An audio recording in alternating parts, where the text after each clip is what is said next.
Bienvenidos a Migrantes Exitosos, soy el Dr. Tuples Blanco, migrante venezolano viviendo en Estados Unidos. Y todas las semanas traigo mensajes, historias y entrevistas que te van a inspirar al conocer de primera mano la mentalidad y la ética de trabajo que llevaron a otros migrantes a alcanzar el éxito lejos de su país natal.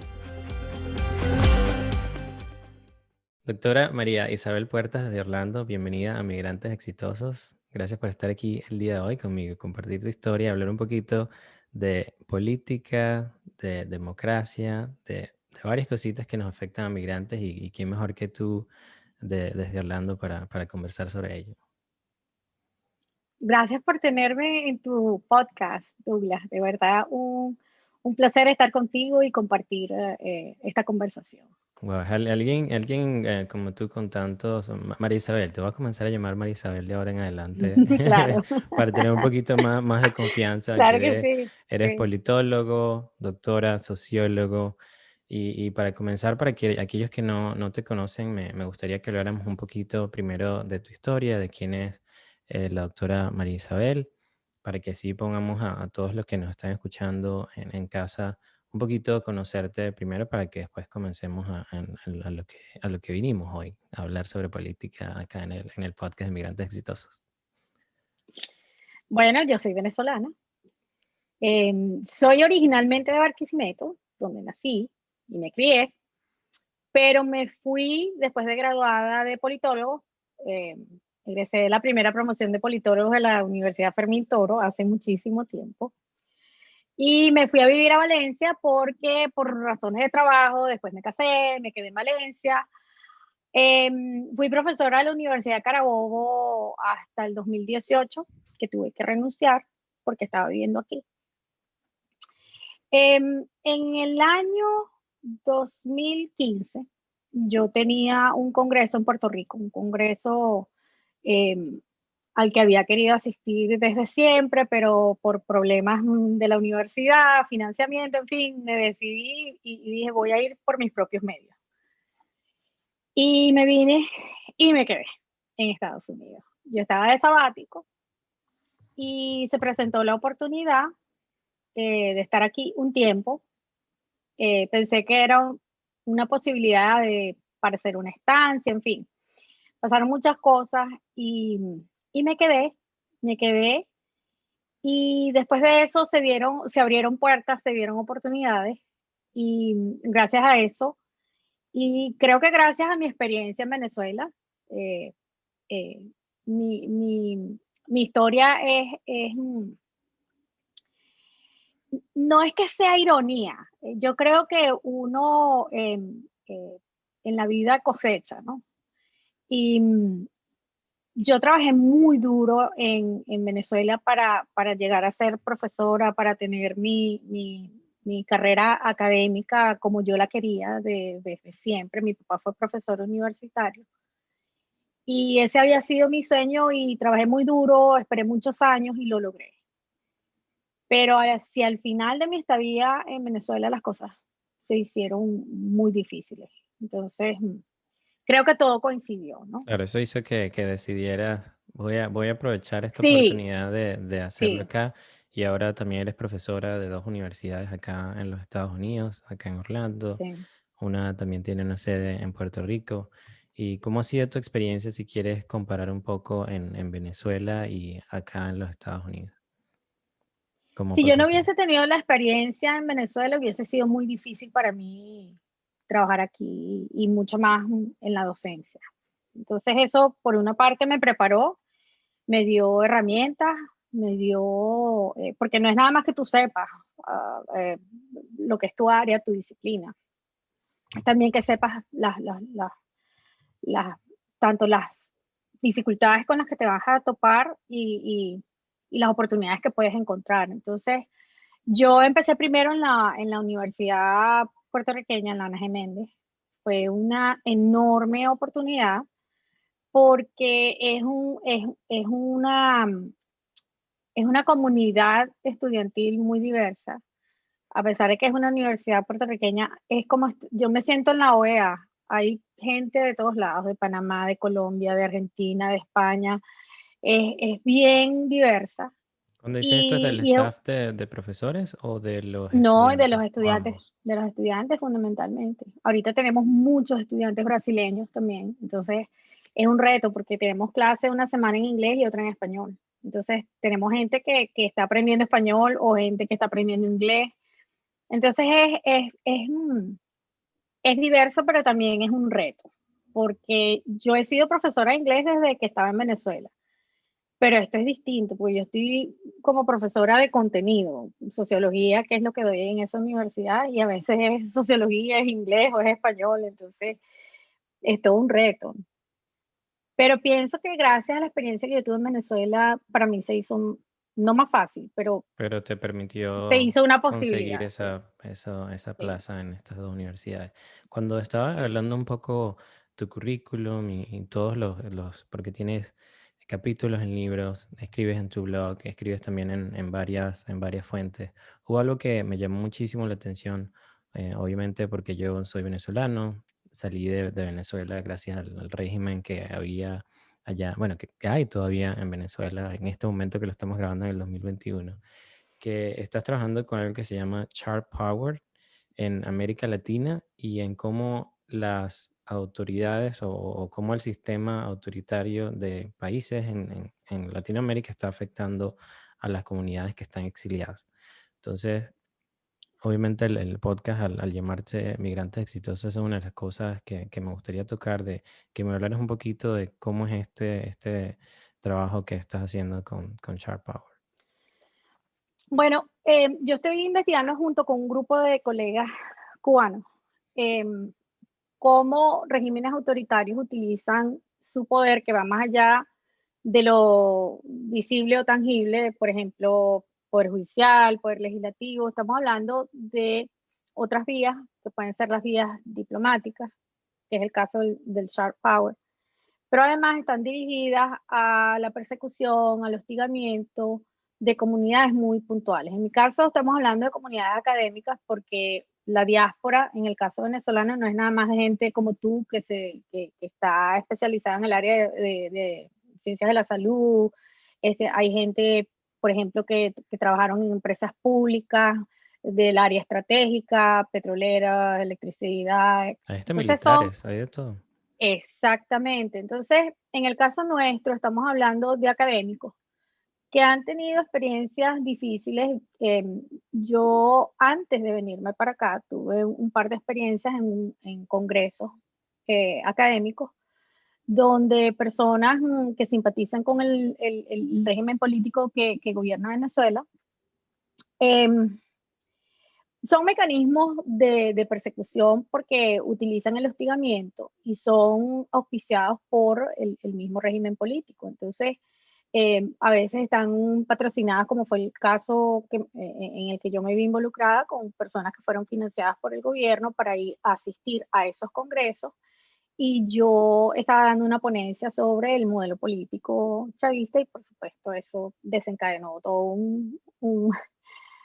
no un espectáculo, pero sí un debate no académico en un espacio académico, y ese es un ejemplo de cómo ellos utilizan cualquier medio para perseguir, para que tú sientas que a pesar de que tú estás fuera del país, ellos te están observando, Te están te tienen controlando, identificado. ok.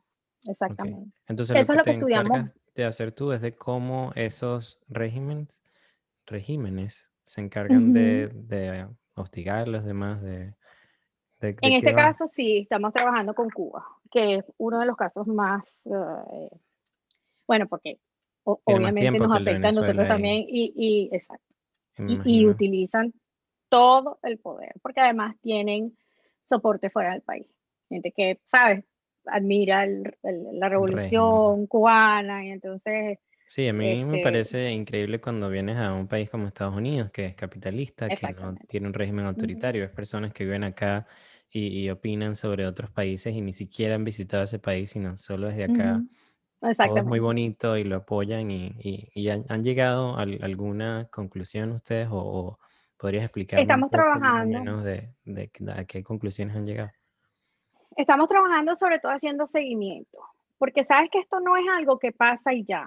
Estos son como mecanismos que se convierten en políticas. que lo vamos a ver, que así como me pasó a mí en esos congresos, que la gente iba y que se identificaba como que estaban siendo financiadas por instituciones que sabemos que Importante. son simplemente para eso. Eso es sistemático, eso pasa en cualquier espacio. Nosotros tuvimos en el 2016 ese mismo congreso al que yo vine en el 2015, lo tuvimos en Nueva York y nos pasó lo mismo. Nos pasó exactamente lo mismo porque hay gente que tiene poder y que utiliza las instituciones. Pues estamos hablando de medios diplomáticos, pero realmente son instituciones que se prestan para ese tipo de actos de hostigamiento y de persecución política. Entiendo. Supuestamente por razones ideológicas, pero sabemos cómo Ok. es eso. Sí, ok, eso nos lleva al siguiente punto que ahí cambiamos un poquito. Solo quería conocer un poco más de ese estudio que estabas haciendo porque sé que es algo que he visto, lo he vivido acá y me interesaba muchísimo conocerlo. Sí, Pero enfocándonos un poco en los migrantes y sabemos que hay migración planificada, migración no planificada, el caso venezolano y todo el caso de Latinoamérica en países del primer mundo como Estados Unidos, España, tiene ambas. Pero quisiera saber tu opinión en cuanto a cuando vas a migrar, eh, cómo debería evaluar la persona el caso o la política del nuevo país en el que va a migrar?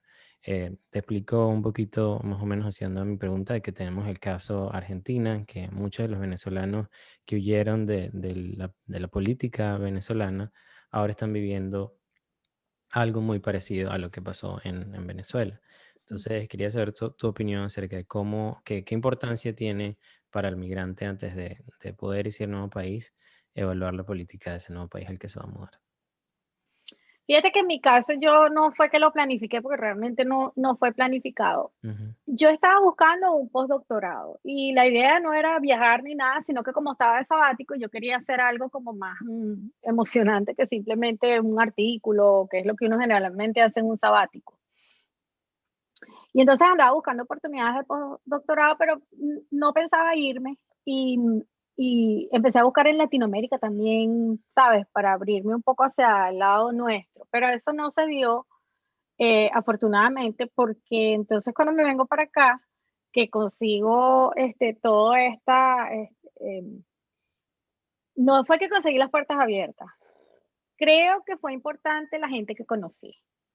Conocí venezolanos que tenían 20, 30 años aquí en Estados Unidos, gente que se vino a raíz de los despidos de PDVSA y se vinieron para acá. Y una persona me dijo, ¿sabes qué? Mira, ¿por qué no sacas un certificado de maestra de bachillerato? Haz eso. Y mira, yo creo que ese ha sido el mejor consejo que yo he recibido, si no en la vida, al menos en esta etapa de mi vida, porque eso definitivamente me abrió muchas puertas. Porque en mi caso es distinto. Yo viví aquí cuando niña. Mi papá fue profesor universitario y nosotros vivimos aquí 3 años en Texas. Yo soy bilingüe desde los 8 años. El inglés es mi idioma, mi segundo idioma, como si fuese el español. Y entonces, claro, yo decía, irme para otro país donde no sea español o inglés no tiene sentido para mí, porque creo que va a ser menos, eh, va a haber menos presión si no tengo que aprender un idioma, ¿no? Claro. Y entonces, claro, fue como natural. Yo creo que hay que averiguar antes de si esa es la decisión, pero también eso que tú planteas es importante. Yo recuerdo a mi papá siempre decía, si tú te vas a ir para un país, procura que sea un país donde las condiciones estén mucho mejores que las de tu propio país. Entonces, claro, eso siempre fue algo que yo tuve y yo decía, bueno, a mí me encantaría hacer un postdoctorado en Estados Unidos, pero aquí un postdoctorado no tiene la misma relevancia que tiene en Latinoamérica. Aquí un postdoctorado es para gente que está buscando algo, es como un mientras tanto, no es como lo vemos nosotros, al menos en Venezuela. Ah, ok, sí, porque tengo Entonces, entendido que normalmente un postdoctorado es para cuando vas a entrar a la universidad, quieres hacer un research, un estudio, y luego exactamente. pasas a hacer otra cosa. Ok, Sí, de hecho, uno de mis jefes en la universidad me decía, es que eso no tiene sentido que tú lo hagas porque ya tú estás dando clase, en fin, no. En cambio, en Venezuela lo vemos como algo que, y de hecho te dan una certificación, aquí no, aquí simplemente como si fuese es una oportunidad para investigar y proyectarte, mercadearte. Ok, ok. Y una vez que ya te encuentras, porque obviamente para lo que quiero que más que todo nos enfoquemos ahorita es acerca de la política. Ya una vez que ya en este caso, pues bueno, ya sabemos que llegaste al nuevo país, estás involucrado en esta política. Tengamos el ejemplo ahora, ¿no? De irnos de Argentina, nos venimos a Estados Unidos. Ujú. Sabemos que muchas de las personas que estamos acá, no todos tenemos un estatus migratorio ya listo. Y obviamente la política, tenemos el caso del expresidente Trump que acaba de salir y firmó una protección para los venezolanos, afecta a los venezolanos. Pero ¿hasta qué punto crees tú que los migrantes pueden involucrarse en la política de este nuevo país? ¿Cuál sería esa, Bueno, esa forma de cómo hacerlo? Ujú. es- eso va a depender de tu estatus migratorio. Porque, por ejemplo, si tú estás en trámites de asilo o ya tienes el asilo otorgado, es como que no es conveniente ni es recomendable que te involucres. Yo creo que si eres, como es mi caso, que soy residente o si tienes otra condición, por ejemplo, una visa de trabajo, es posible que sea distinto porque no tienes una limitación y hay un derecho a a la libertad de expresión. Eso no está condicionado por tu situación migratoria. En el caso de los asilados es porque hay pues, estás pidiendo asilo político, entonces eso tiene, no una prohibición, yo no estoy segura que sea una prohibición, no estoy muy familiarizada con eso, pero creo que es por precaución, será, más bien. Pero, pero igual tú tienes derechos que no están asociados a tu estatus migratorio. Y creo que eso también es importante. Claro, una cosa es que tú tengas una opinión y otra cosa es que tú vayas a amenazar a alguien, ¿sabes? Con violencia, eso es diferente. Sí, no, aquí estamos Y yo, hablando, si irnos un poco más al lado de de la una política, expresión, exacto. expresión, Mira, porque yo creo que dependiendo de cuál sea el contexto, porque tampoco podemos nosotros pretender que quienes están en una situación como esa de petición de asilo o de asilo político tienen menos derechos que otros. Eso sí, no, en este país no procede de esa manera. La gente tiene derechos y tiene derecho a reclamar el respeto por esa condición. Entonces, no es que no intervengas o participes, es que quizás tienes algunas limitaciones, pero no es que eres una nulidad y que no puedes tener una opinión. No creo que llegue a tanto. según tu experiencia, ¿cómo crees que podrían ser esos primeros pasos que pueden hacer una persona, independientemente del estatus migratorio, pero sabiendo que la política obviamente afecta lo que tú estás haciendo? ¿Cómo crees que una persona puede comenzar a involucrarse un poco en política? Y te lo digo porque muchos de los venezolanos que estamos aquí, me incluyo en ese grupo, después de salir del régimen de autoritario que hubo en Venezuela, no queremos relacionarnos con la política. O sea, hablar Sí. de política, de lo que está pasando, dice si, no, no, obviamente soy del grupo que dice si no trabajo no como, obviamente no. Pero sí la política nos ha afectado y he dejado eso, bueno, es lo que tú estás estudiando con lo de Sharp y todo esto. Entonces, ¿cómo crees que podría involucrarse poco a poco en la política del nuevo país? Yo pienso que primero tienes que conocer el contexto histórico, saber cuáles son las expresiones culturales de la política en el país, porque por ejemplo nosotros los venezolanos traemos como tú bien lo dices, traemos una carga de nuestra experiencia, pero también traemos una interpretación de nuestra propia realidad política que usualmente la utilizamos para analizar la realidad del país donde estamos, porque no pasa solamente aquí en Estados Unidos. Yo tengo amigos en Argentina, amigos en Perú, en Ecuador, en Colombia, y todo lo vemos a través de los lentes de nuestra experiencia en Venezuela. Es decir, el único autoritario, líder o gobernante autoritario que ha habido en la existencia, en la historia de la humanidad, es Chávez. No Ajá. hay otro. Entonces, no hay forma que nosotros veamos la realidad política sino a través de los lentes de nuestra propia experiencia con el chavismo. A mí me parece que eso es un error, porque ha pasado aquí en Estados Unidos con venezolanos que tratan de leer, y sobre todo los que no están aquí, tratan de leer la realidad política de Estados Unidos y se equivocan porque las categorías ideológicas no son iguales, las actitudes de los partidos políticos y de los políticos no son exactamente iguales. Hay muchas similitudes porque son seres humanos. Eso lo vamos a encontrar aquí en En China, en todos Rusia, lados. eso no importa.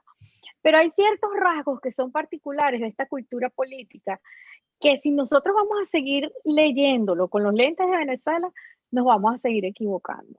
Claro, eso no tiene ninguna trascendencia, eso importa es para los que están aquí, los que tienen que tomar decisiones aquí, que como tú bien dices, hay unos que todavía no votan, pero hay otros que votan y que tienen que tomar decisiones que nos van a afectar a todos, incluidos los que no votamos todavía. Entonces, es importante saber de qué va cada partido, cuáles son sus prioridades y cómo estamos nosotros en esa lista de prioridades, en qué lugar estamos. Entonces, claro, tú puedes Ok, incidir, tú puedes tener alguna parte. Yo todavía no soy, yo soy residente, yo todavía no soy ciudadana, pero yo me involucré porque, bueno, tengo mi familia aquí, tengo mis sobrinos que están aquí y que el día de mañana, como me decía mi cuñada, dígame si mi niño tiene que ir a una guerra, y, ¿verdad? Y tiene claro. entonces, este país nos duele igual que nos puede doler Venezuela, porque estamos aquí, porque hemos encontrado refugio, protección, porque hemos hecho de este nuestro hogar, entonces también nos duele y nos preocupa, ¿no? Nos Entonces, estamos aquí, yo sí, dentro de las formas que tenemos para involucrarnos, obviamente informarnos, para sí, conocer más sobre este nuevo país. sí, La segunda sería conocer cuáles son esos derechos que tenemos nosotros como sí, migrantes. Creo que es sí, lo más importante. Y obviamente, como mencionamos anteriormente, no mirar las cosas con el lente de Venezuela, que creo que eso mm, es lo más difícil, sí, porque es lo que nos ha hecho digamos, nos ha puesto no ujú. recuerdo cómo se llama Las le gringolas. coloca, las gringolas que le colocan los caballos, pero no permite, Sí, sí, y de ahí sí. es que ves los Creo que es términos así que se llama. de magasolanos y otras cosas Sí, por lo que pasó con el presidente sí. Trump. ¿Cuáles fueron esas formas en las que tú personalmente pudiste involucrarte con la política acá de Estados Unidos? Obviamente imagino que para ti es un poco más fácil por tu posición como politólogo y conoces acerca de la política mundial, pero ¿cómo podría ser un migrante como yo que no tiene esa información que tú tienes para poder involucrarse? Mira, hay grupos que no necesariamente son, partidarios de un partido o del otro, ¿no?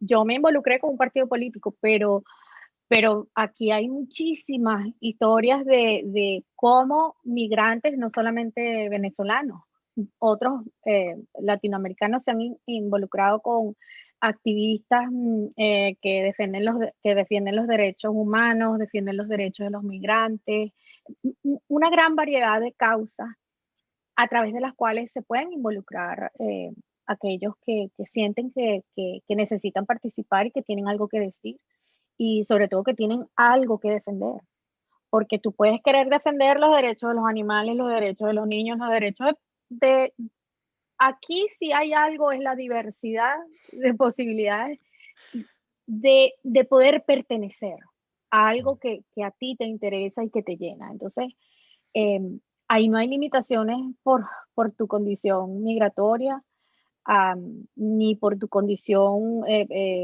social o género o nada. Entonces, eh, yo creo si alguien tiene interés en participar, hay muchísimas posibilidades. Y lo que hay que buscar como el espacio adecuado y la causa que más te motive, por supuesto. A mí me motiva la política, pero hay gente que le motiva el ambiente, eh, eh, no La sé, comer inmigración sano, también, el porque hay clima, gente exacto. que también Ujú. está luchando por la Sí. inmigración de los venezolanos, de los Sí, claro hondureños, que de sí. Y hay colombianos, muchos grupos y hay muchos venezolanos que necesitan apoyo, que necesitan el TPS realmente. sí, Hay muchísimos.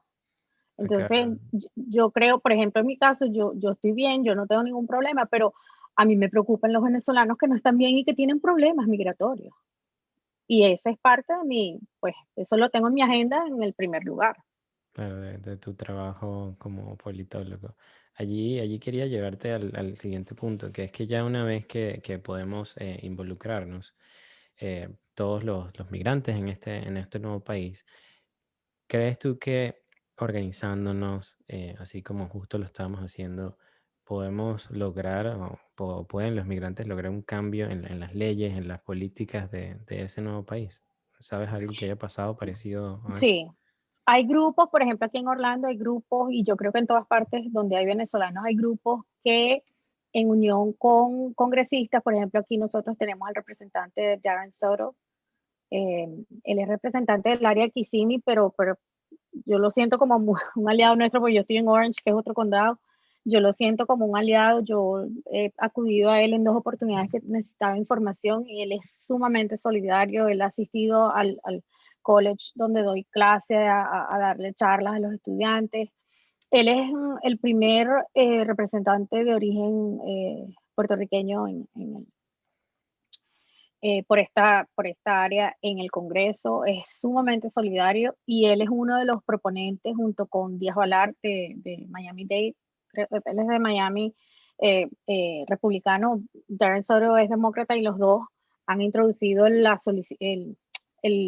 propuesta de ley que le otorga TPS a los venezolanos a nivel de la Cámara Baja, de la Cámara de Representantes, y luego está Bob Menéndez de New Jersey con Marco Rubio de aquí, senadores ambos, Marco Rubio de Florida, los En dos Florida. también, ellos fueron los que lo llevaron en la Cámara Alta del Senado.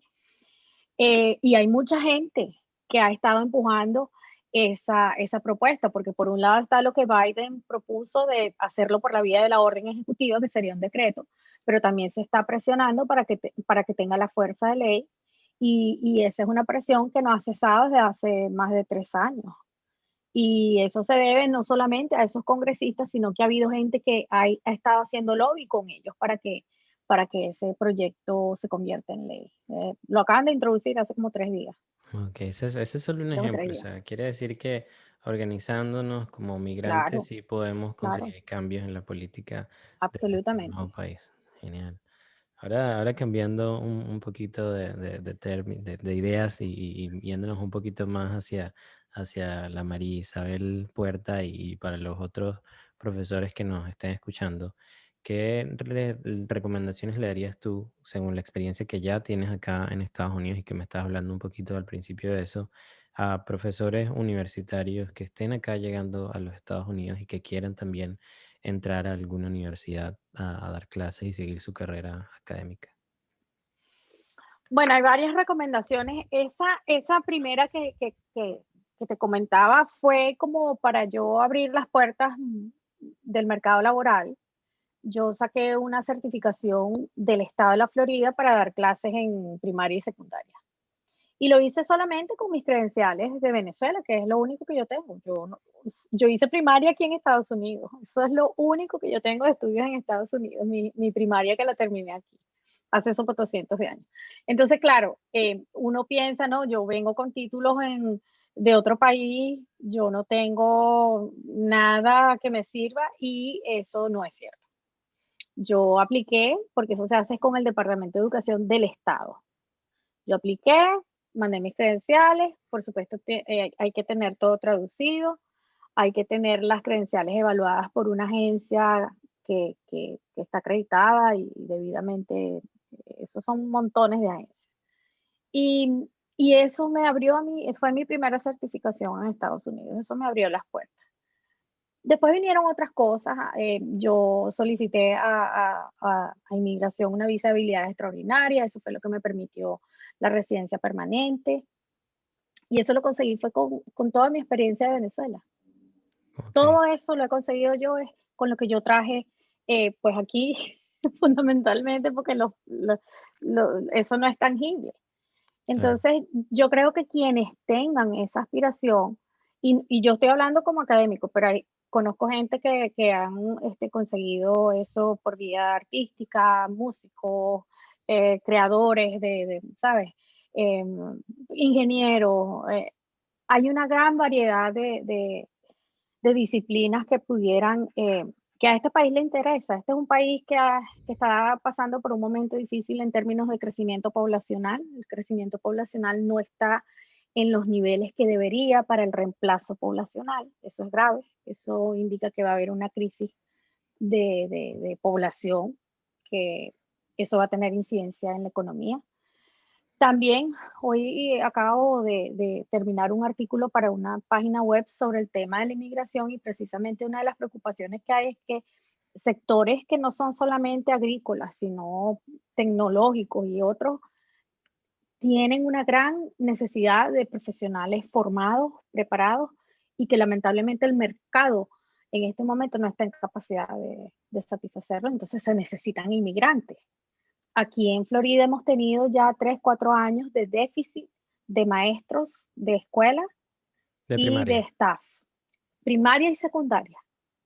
Ah, Los okey. déficits que hay aquí en la Florida son alarmantes. Cuando yo empecé a dar clases aquí en la Florida, yo empecé en septiembre el año escolar, que empieza en agosto, porque ya yo era la quinta maestra que tenía esa, ese grado y esa sección.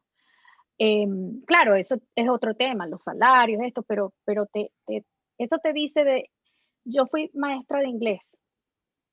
Imagínate para que tú tengas que contratar a un extranjero para dar Para inglés, dar clases de inglés, porque no claro. consigues a otro.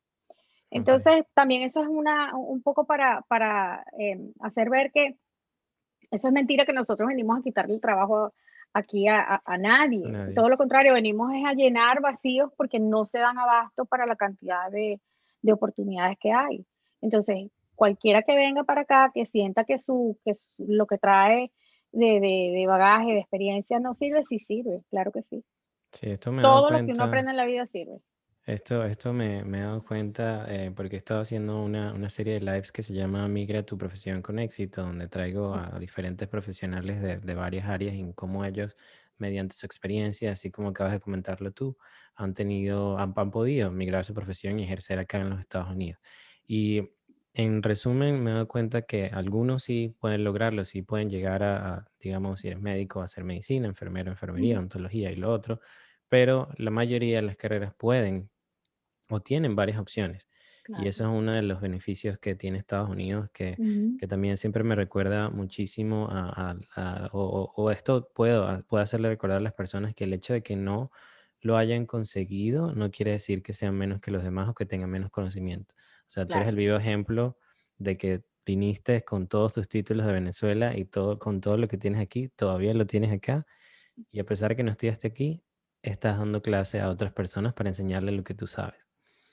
sí, Entonces, eso yo creo que es una de las cosas que todos los migrantes tenemos que aprender, que el conocimiento es lo que nos va a abrir las puertas en cualquier lugar.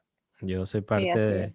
no soy académico como tú, pero respeto muchísimo la academia y lo que los académicos hacen por nosotros, porque en eso se basa, o sea, en el conocimiento es donde está el poder y ahorita estamos en la era de la información y eso es Ujú.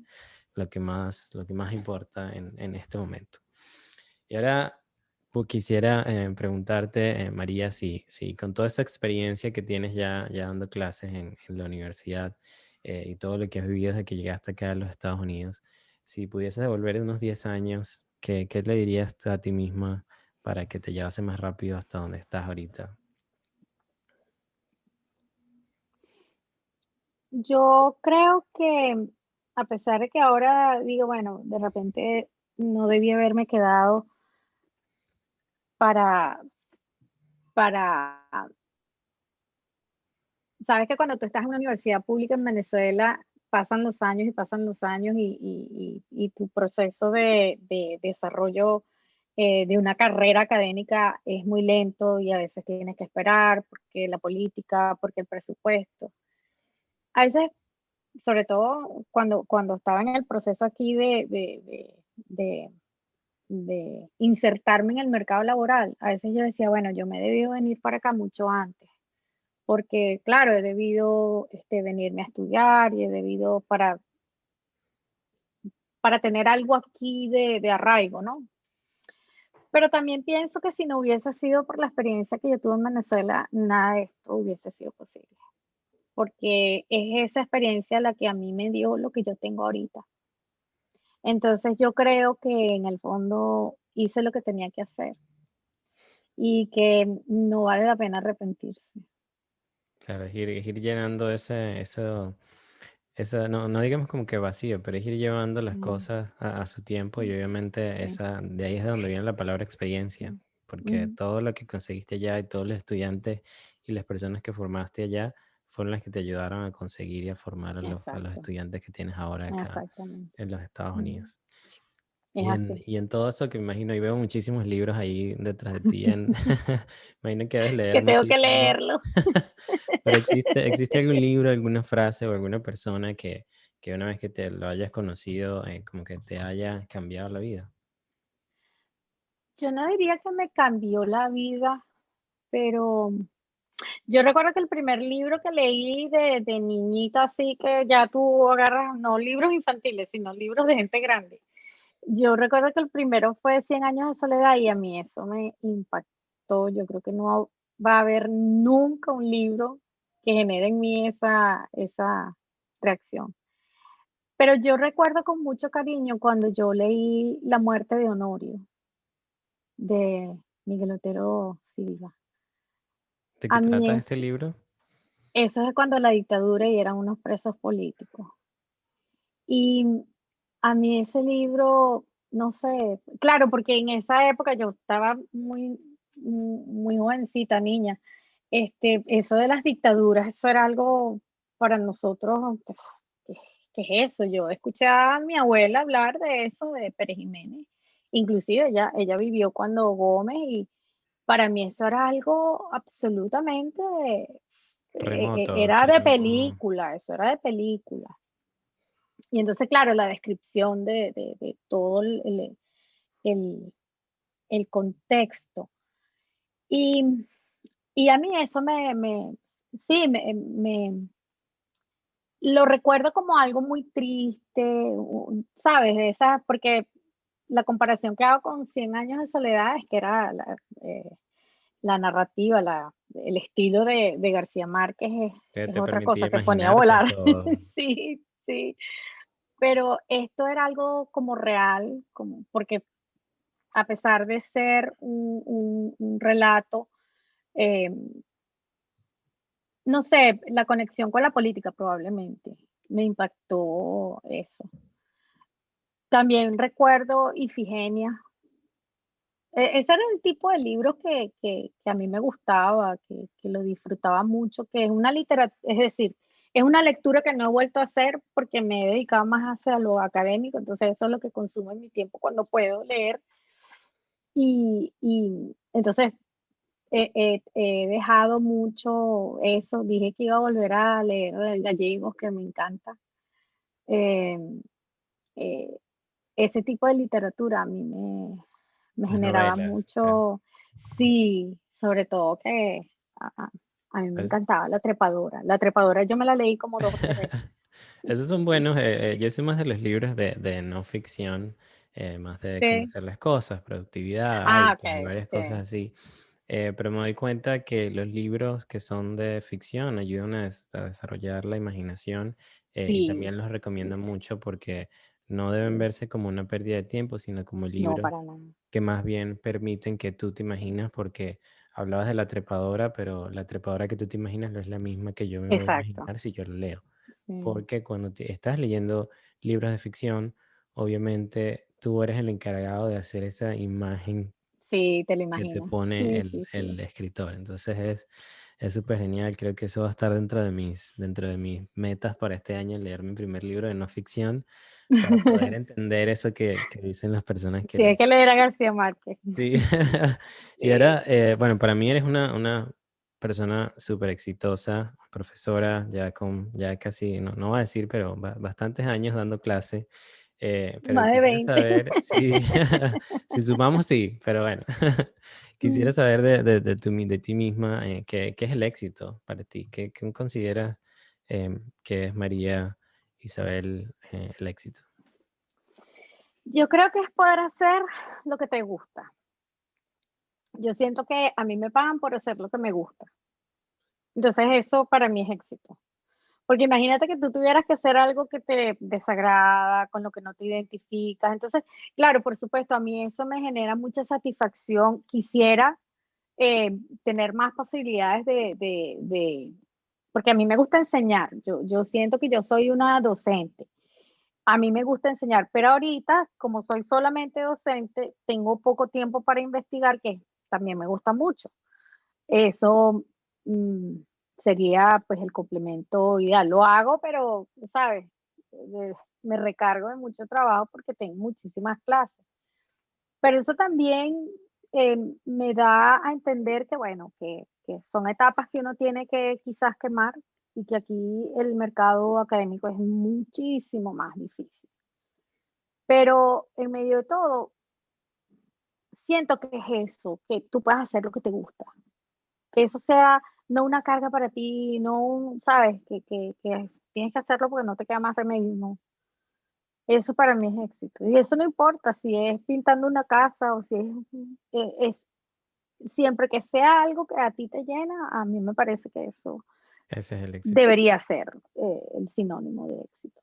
Sí. Muy bien, encantadísimo, María Isabel, de verdad, con esta conversación que tuvimos hoy. Aprendí muchísimo sobre política y sobre todo para tener la respuesta a muchas preguntas sobre lo que pasa aquí en los Estados Unidos, lo que pasa en Latinoamérica y cómo la política nos afecta y cómo como migrantes debemos, querramos o no, estar involucrados con la política. Así que Mm. gracias de verdad por todo tu conocimiento, por tu experiencia y por haber conversado hoy acá conmigo en Migrantes Exitosos. Gracias, la verdad que, muy buena la conversación. Muchísimas gracias a ti. Gracias. Te me-